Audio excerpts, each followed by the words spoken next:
16-year-old Jane Grey stands beneath the vaulted ceiling of the Tower of London, the weight of a crown she never wanted pressing down on her. Outside, trumpets sound and noblemen bow, but behind their eyes, doubt flickers. Long live the Queen, they say, though many have already pledged their hearts elsewhere. She thinks she has time. She has none. In just 9 days, Jane will be a prisoner. In 7 months, she'll be dead. And her name? Remembered not as a ruler, but as a symbol of betrayal, of faith, and of a throne that devoured its own. To understand the story of Lady Jane Grey, we must go back to the beginning of the Tudor dynasty. Henry VII, the first Tudor king, was succeeded by his son Henry VIII, a name that instantly conjures images of 6 wives and religious turmoil. Henry VIII desperately wanted a male heir to secure his dynasty, but had only daughters with his first 2 wives, Mary from Catherine of Aragon and Elizabeth from Anne Boleyn. Both daughters were declared illegitimate at different times. When Henry finally had a son with his 3rd wife, Jane Seymour, Edward VI, the royal family rejoiced. Edward was raised Protestant and took the throne at the age of 9. His reign was governed by regents, first Edward Seymour and later John Dudley, Duke of Northumberland. Both were reformists and saw Edward as the key to making England permanently Protestant. Meanwhile, other branches of the royal family gained importance. The daughters of Henry VII's younger sister Mary, including Jane Grey's mother, Frances, remained close to court. Jane's family was Protestant, highly educated, and of English nobility, making her a strategic piece in the succession puzzle. Religion played a critical role. While England officially became Protestant, Princess Mary remained a devout Catholic. For Edward and his advisors, her succession was a disaster waiting to happen. It would reverse all the religious reforms. So, when Edward fell ill at a young age, he rewrote his will to bypass Mary, and ultimately named his young Protestant cousin, Jane Grey, as his successor. This decision set the stage for the short but dramatic episode in which a teenage girl, against her will, became Queen of England. Lady Jane Grey was born around October 1537 into a noble, though financially modest family. Her mother, Frances Brandon, was the niece of King Henry VIII, giving Jane a strong, though complicated, claim to the English throne. Her parents, especially her mother, had high ambitions for their daughters. Jane, the eldest of 3, grew up in a household where obedience and excellence were strictly enforced. From an early age, Jane was subjected to a rigorous routine. She received an exceptional humanist education, studying Latin, Greek, Hebrew, and Italian, knowledge usually reserved for noble boys. Jane was intelligent, well-read, and a devout Protestant. She preferred reading quietly in the library to courtly life or physical pursuits. This frustrated her mother, who tried to harden her daughter with a strict and often harsh approach. Around the age of 13, Jane was invited to join the court of Queen Catherine Parr, Henry VIII's last wife. Catherine became a mentor figure and provided Jane with warmth and intellectual inspiration. But after Catherine's death, Jane fell under the influence of powerful men with political ambitions, including Thomas Seymour and later John Dudley, Duke of Northumberland. In 1553, with the young King Edward VI dying, Jane suddenly became the center of a political conspiracy. To secure the Protestant succession, Edward bypassed his Catholic sister Mary in his will and named Jane as his heir. Shortly thereafter, Jane was married off to Dudley's son, Guilford. Though Jane strongly resisted, her parents forced her to accept the marriage. Thus, a shy, scholarly teenage girl became the unwilling figurehead of a religious and dynastic power struggle, and within weeks, the Queen of England.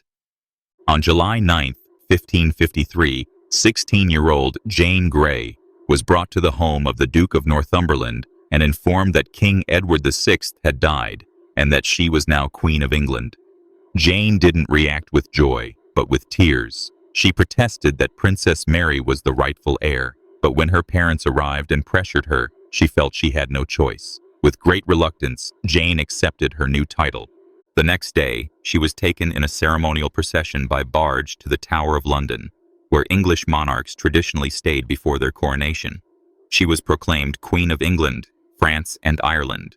But the public remained quiet and doubtful. Many knew that Mary Tudor, the daughter of Henry VIII, was still alive and claimed the throne. When Mary heard of Edward's death and Jane's proclamation, she fled to East Anglia and began rallying support. At first, Jane seemed secure. She had the army, the tower, the weapons, and the backing of the highest nobility. Mary had only a handful of country gentlemen. But public sympathy lay with Mary, as a king's daughter and a symbol of stability and tradition. As Mary's support rapidly grew, Jane's allies began to hesitate. Nobles and military leaders started defecting to Mary's side. After just 9 days as queen, Jane found herself imprisoned in the same tower that had once protected her. Her own father removed the royal cloth from above her head. Jane showed no anger, only resignation. She had never wanted the crown, and she gave it up with the same calm with which she had accepted it. After just 9 days as queen, Jane Grey had already lost her throne.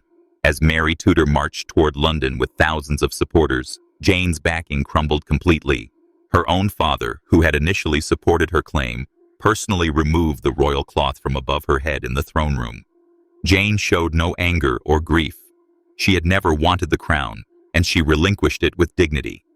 Jane, her husband Guilford Dudley, and her father were imprisoned in the Tower of London.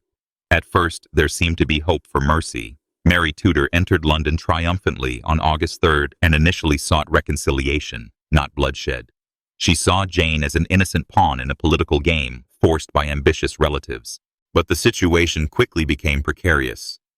Jane steadfastly refused to renounce her Protestant faith, despite repeated efforts by Catholic clergy to convert her.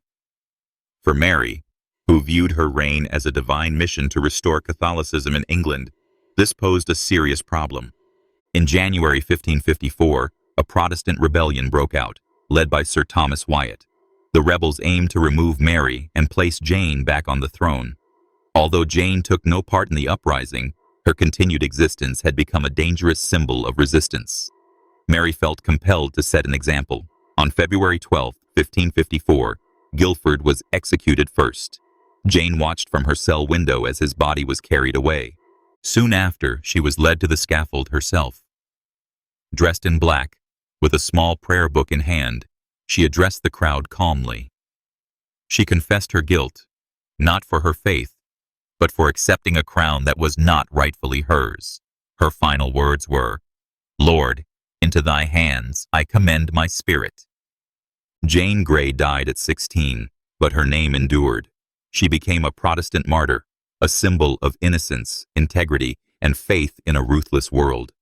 Her fate reminds us how power and religion can destroy young lives, and how even the quietest voices in history can echo for centuries. The way Lady Jane Grey was portrayed during and after her short life was heavily shaped by religious, political, and cultural agendas.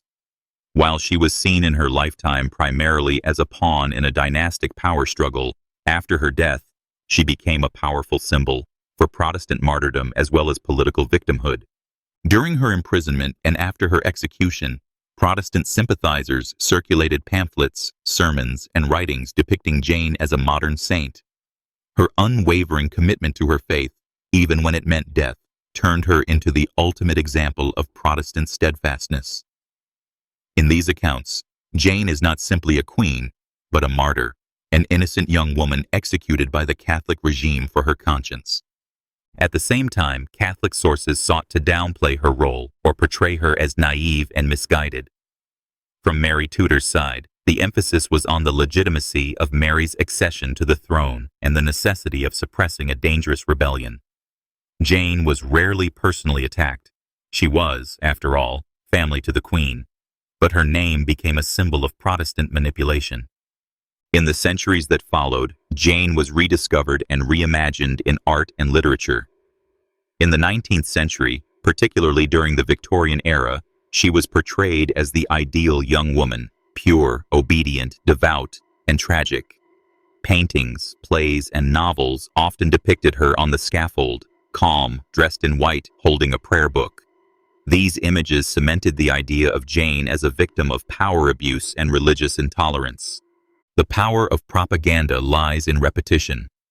Jane's short life was retold again and again to fit the needs of each era, as a warning, as an example, as a tragedy.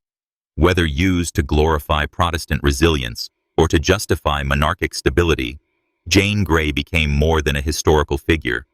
She became an icon, shaped by propaganda, immortalized as the girl who met death with faith and resolve. Though Lady Jane Grey's reign lasted only 9 days, her story was deeply shaped by the powerful women who surrounded her. Among them were her mother, Frances Brandon, Queen Catherine Parr, and Queen Mary Tudor. Each played a distinct role in Jane's life, guiding, pressuring, and ultimately defining her fate. Frances Brandon, Jane's mother, was a granddaughter of Henry VII and a woman driven by ambition. She saw her daughter not simply as a child, but as a means of advancing the family's status. Frances was known for her strict and often harsh parenting. She demanded perfection and obedience, using physical discipline to shape Jane into a disciplined, court-worthy figure. Frances's influence pushed Jane into political circles she likely would have preferred to avoid, including her forced marriage to Guilford Dudley and eventual acceptance of the crown. In contrast, Catherine Parr, the sixth and final wife of Henry VIII, offered Jane a rare source of warmth and intellectual inspiration. A devout Protestant and a learned woman herself, Catherine took Jane under her wing as a maid of honor. Under her care, Jane found a surrogate mother and a mentor who encouraged her scholarly and spiritual pursuits. Catherine's court was a place of reformist ideas and humanist learning, and Jane thrived there. It was likely the most peaceful and empowering period of her young life. Mary Tudor, Henry VIII's eldest daughter and Jane's eventual executioner, was a figure of both kinship and conflict. Mary had once been close to Jane's family, but was sidelined and declared illegitimate due to religious and political tensions. When Jane was named queen in Mary's place, it became a direct challenge to Mary's legitimacy. Mary's Catholic faith and royal bloodline gave her a strong claim, but her final decision to execute Jane, after initial hesitation, revealed the cold political calculus required of queenship. Together, these women reflect the complexities of female power in Tudor England. They show how royal women, despite being limited by their gender, still wielded influence over their children, their husbands, and ultimately, the throne itself. Jane's life was shaped as much by these women's ambitions and choices as by her own. Lady Jane Grey's reign may have lasted just 9 days, but her symbolic impact has spanned centuries. Over time, she became far more than a historical footnote. In death, Jane Grey was transformed into a Protestant martyr, a tragic heroine, and a cultural icon, particularly in periods of religious and political reflection. Her story, especially her calm and faithful demeanor before execution, resonated deeply with Protestant communities. Jane's refusal to renounce her faith in exchange for her life was framed as the ultimate act of spiritual conviction. Protestant writers in the Elizabethan era began to circulate accounts of her final days, her letters from prison, and her theological exchanges with Catholic priests. These narratives emphasized her youth, purity, and unwavering belief, presenting her as a saint-like figure unjustly sacrificed by Catholic tyranny. The image of Jane praying on the scaffold, prayer book in hand, became a lasting emblem of Protestant steadfastness. In the centuries that followed, especially during the 19th century, Jane Grey's legacy was further romanticized. The Victorian era, with its deep interest in morality, religion, and idealized femininity, embraced her story with fervor. Artists and authors portrayed Jane as a gentle, scholarly girl doomed by the ambition of men. Paintings such as The Execution of Lady Jane Grey by Paul Delaroche, 1833, captured her final moments in dramatic, emotional detail. Pale, blindfolded, and reaching for the block in a white dress, symbolizing innocence. Writers, too, found inspiration in Jane. Historical novels, plays, and poems cast her as the ultimate victim of political intrigue, an intelligent girl caught in a ruthless game of thrones. Her youth, education, and quiet strength made her a compelling character for generations of audiences. Today, Jane Grey continues to be remembered not simply as a queen, but as a symbol of resistance, of innocence betrayed, and of integrity under impossible pressure. though her claim to the throne remains historically disputed. Her legacy endures in art, literature, and religious memory.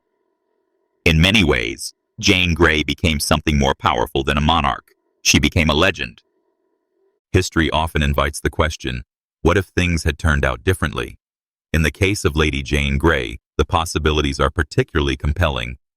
What if Jane had successfully remained queen, not just for 9 days, but for years? What would that have meant for England's future? Had Jane Grey reigned longer, the religious landscape of England might have shifted dramatically. Jane was a devout Protestant, even more so than her cousin Edward VI. Under her rule, the English Reformation would likely have intensified. Catholic practices would have continued to be suppressed, and Protestant doctrines, particularly those aligned with the Swiss Reformation, might have taken deeper root. Jane was also highly educated and intellectually inclined. A longer reign could have fostered a court culture of learning, scholarship, and theological debate. England might have become a center for Protestant humanism, attracting reformers and thinkers from across Europe. Politically, however, her rule would have been fraught with challenges. As a teenage girl, with little political experience, Jane would have remained reliant on powerful advisors, especially her father and father-in-law. This could have led to factionalism or even internal conflict. Her rejection of Guilford Dudley as king hints at her desire for independence, but also the tensions that would have brewed around her authority. Most crucially, if Jane had lived and married well, perhaps bearing a male heir, she might have permanently blocked Mary Tudor from the throne. This would have prevented England's brief return to Catholicism and the Marian persecutions. Elizabeth I's reign, if it happened at all, would have taken a very different shape, or not occurred at all. In this alternate reality, Lady Jane Grey could have become not a tragic footnote, but the defining monarch of the Protestant Tudor age. The Tower of London stands not only as one of Britain's oldest fortresses, but as one of its most enduring symbols of power, control, and political transition. For centuries, it has been the backdrop to some of England's most dramatic events, including the rise and fall of Lady Jane Grey. Originally built by William the Conqueror in the 11th century, the tower was designed to dominate the London skyline and assert Norman rule. Over time, it evolved from a defensive stronghold into a royal palace, prison, and execution site. By the Tudor era, it had become central to the drama of royal succession and political justice. For Jane Grey, the tower played a dual role. It was both her palace and her prison. On July 10, 1553, she entered the tower as Queen Designate, in keeping with the tradition that monarchs reside there before their coronation. Her procession was ceremonial, full of splendor, but within 9 days, those same gates would lock behind her as a traitor.